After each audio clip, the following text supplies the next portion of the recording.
Circus Bella returned to the parks this summer with a new open-air free outdoor show, Flip, Flop, Fly, with a diverse and talented troupe of acrobats, aerialists, jugglers, and clowns. Joining us now is the artistic director of Circus Bella, Abigail Munn. Abigail, thank you so much for joining us on the show. Thanks for having me. It's great to be here. Well, first of all, you look amazing. I love the hat, the whole getup. It's incredible. One of the best things about running a circus is I have a closet full of outfits like this. You probably never run out of them, right? I have the best work clothes in the business. Well, this is so awesome. Circus Bella is returning performances, returning back to the parks.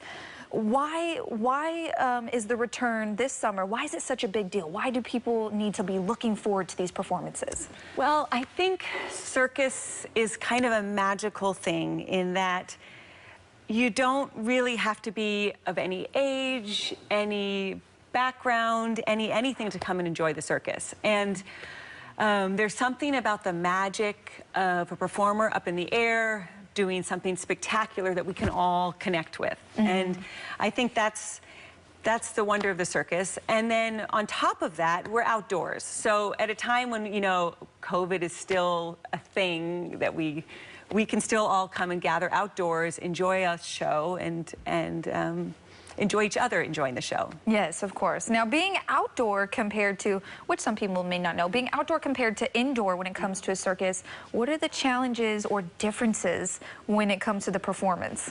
We are a Bay Area circus, so wind. Wind, yes.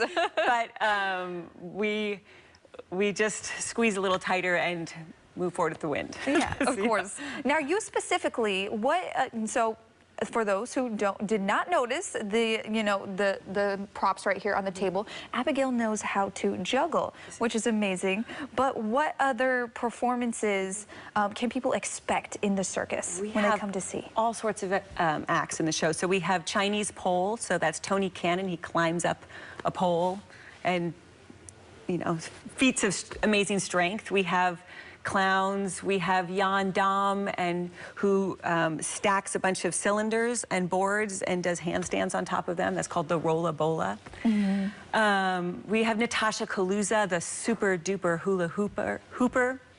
Elise Hing, she's a contortionist. And so much more. It's a great show. There's always somebody I forgot in there. Mm-hmm. Jefferson Freire, he's from Brazil. He's a juggler.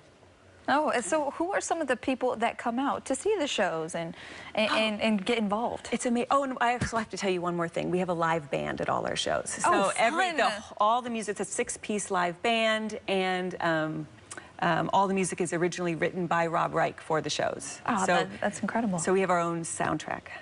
Who comes out? Sorry, I interrupted. That's okay. it's a conversation. No worries. We have 2-year-olds, my nephews. We were in Reno last weekend, who are 10 months old, celebrated their first circus last weekend. I think our oldest on-record audience member is 102. So everyone can come to the circus. So everyone and anyone, all walks of life and ages can grab your inner child and come to the park. So Abigail, when it comes to the circus, how did the idea of this circus specifically for the Bay Area come about, and how did you get involved? So I grew up, I'm a San Francisco native. I grew up in the Western Addition, and my parents signed me up for a class with the Pickle Family Circus when I was 9 years old, and I walked in the building and I said, I smelled deeply, and I was like, this is it. This is what I want to do. So I used to go to the Pickle Family Circus as a kid and watch the trapeze artist up there, and I was like, that's what I want to do. So I worked as a trapeze artist in other shows, and while doing those other shows, my friend David Hunt and myself were working this other circus, and we decided that we really needed to bring this idea of free, high-quality circus back to the Bay Area. Mm-hmm. Performing, one of the things that I think is special about what we do is we're in the round.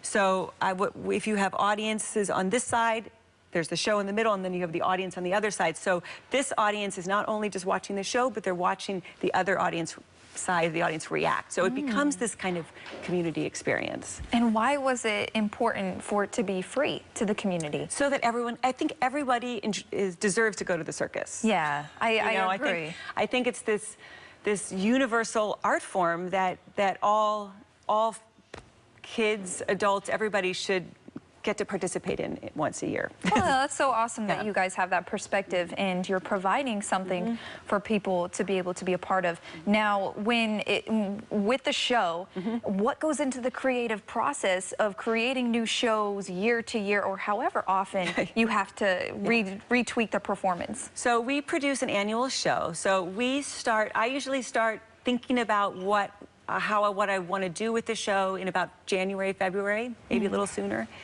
And then at that point, we cast the show. A lot of our performers come back year after year after year. It's sort of like we're a family, and we'll rearrange who does what in different years. So that's kind of the base. At that time, we decide what acts we're going to do. We talk to Rob, who's our band leader, and he starts writing the music for the show. This year it was really special. The clowns and I went up to Del Arte, which is this Commedia Del Arte school up in Humboldt County. And we worked with Michelle Matlock, who's a clown coach. And so we clowned hard in the Redwoods for a weekend and developed a lot of that. It was like clown boot camp for the weekend, and we worked on a lot of that material ahead of time. And then about 3 weeks before the show opens, we go into a pretty intensive ensemble rehearsal process and put all, that's where we work all the transitions. I juggle.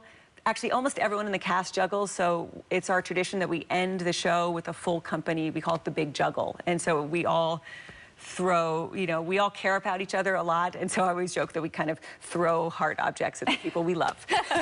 Well, Abigail, thank you so much for joining us on the show. And when we come back, we will actually be ending the show a little different today. But for a link to learn where you can check out Circus Bella, head to liveinthebay.tv. We'll be right back.